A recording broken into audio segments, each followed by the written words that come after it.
Hello കൂട്ടുകാരെ, ഞാൻ ഈ മേക്കപ്പ് ഒക്കെ ഇടുന്നുണ്ട് കേട്ടോ. എൻ്റെ ഈ ചുരിദാർ കണ്ടോ, ഇത് ഞാൻ മീഷോയിൽ നിന്ന് വാങ്ങിച്ച് തയ്ച്ച ഒരു ടോപ്പാണ് കേട്ടോ. എങ്ങനെയുണ്ട്, കൊള്ളാമോ? നിങ്ങൾ പറ. ഞാൻ ഏറ്റവും കൂടുതൽ മീഷോയിൽ നിന്നാണ് വാങ്ങിക്കുന്നത്, നിങ്ങൾക്ക് അറിയാമല്ലോ. അപ്പം ഞാൻ ഈ മേക്കപ്പ് ഇടുന്ന കാണുമ്പോൾ നിങ്ങളൊന്നും വിചാരിക്കേണ്ട കേട്ടോ, ഞാൻ മേക്കപ്പൊന്നും അധികം ഇടാറില്ല. ഒരു ലിപ്സ്റ്റിക്കും ഒരു പൊട്ടും പിന്നെ മുടി എങ്ങനെയെങ്കിലും ഒന്ന് കെട്ടു കേട്ടോ, അത്രേ ഉള്ളൂ എൻ്റെ മേക്കപ്പ്. പിന്നെ ഈ കോലത്തിനകത്ത് പിന്നെ എന്ത് മേക്കപ്പ് കാണിക്കാനാ? എന്തായാലും നിങ്ങൾ പറ, കൊള്ളാമോ ഇല്ലയോ? എന്തായാലും എൻ്റെ ടോപ്പ് കൊള്ളാമെന്ന് പറയണം കേട്ടോ.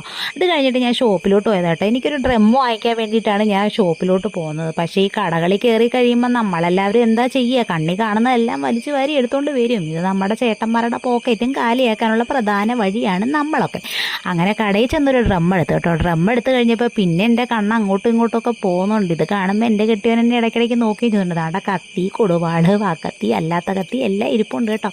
അങ്ങനെ അതെല്ലാം ഒന്ന് നോക്കി. പിന്നെ ആ സാധനങ്ങളൊക്കെ വീട്ടിൽ കൊണ്ട് വെച്ച് വീട്ടിൽ കാണിച്ച് വെച്ചിട്ട് നമ്മളൊരു പരാക്രമം കാണിക്കേണ്ട കാര്യമൊന്നുമില്ലല്ലോ. എന്തായാലും ഞാൻ അതൊന്നും എടുത്തില്ല കേട്ടോ. അത് കഴിഞ്ഞിട്ട് പിന്നെ എൻ്റെ കുഞ്ഞ് കസേര വേണമായിരുന്നു കേട്ടോ. അങ്ങനെ ആ കസേര എനിക്കൊരെണ്ണം ഇഷ്ടപ്പെട്ടു, അത് ഞാൻ എടുത്തു. പിന്നെ നോക്കുമ്പം കാണാം കുറേ കളറുകളിൽ ചെരുപ്പ് കിടക്കുന്നു.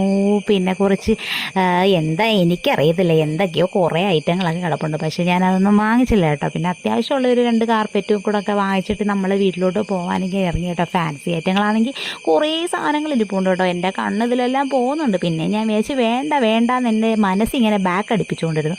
ഇത് കഴിഞ്ഞ് സാധനങ്ങളെല്ലാം വാങ്ങിച്ച് ബില്ലെല്ലാം ഇട്ടിട്ട് നമ്മൾ നേരെ ഒരു ബേക്കറിയിലോട്ട് പോയി. എനിക്ക് പെട്ടെന്നൊരു മോഹം തോന്നി ഒരു ബ്ലാക്ക് ഫോറസ്റ്റിൻ്റെ കേക്ക് കഴിക്കണം. അപ്പോൾ എൻ്റെ മോനും അതാണ് ഇഷ്ടം കേട്ടോ. കുറേ കേക്ക് ഇരുന്നെങ്കിലും ഞങ്ങൾക്ക് ബ്ലാക്ക് എന്ന് പറഞ്ഞിരിക്കുന്നതുകൊണ്ട് അങ്ങനെ അതിൻ്റെ ഒരു കേക്ക് വാങ്ങിച്ചു കേട്ടോ. പിന്നെ നോക്കിയപ്പോൾ അവിടെ ലഡു അതൊക്കെ ഇരിപ്പുണ്ട്. പിന്നെ മധുരം എനിക്ക് വലിയ താല്പര്യം ഇല്ലാത്തതുകൊണ്ട് ഞാനതൊന്നും വാങ്ങിച്ചില്ല കേട്ടോ. അങ്ങനെ ഈ കേക്കും വാങ്ങിച്ച് ബില്ല് വിട്ട് നമ്മൾ നേരെ വീട്ടിലോട്ട് പോയി. അപ്പോൾ ഓക്കെ, ബൈ.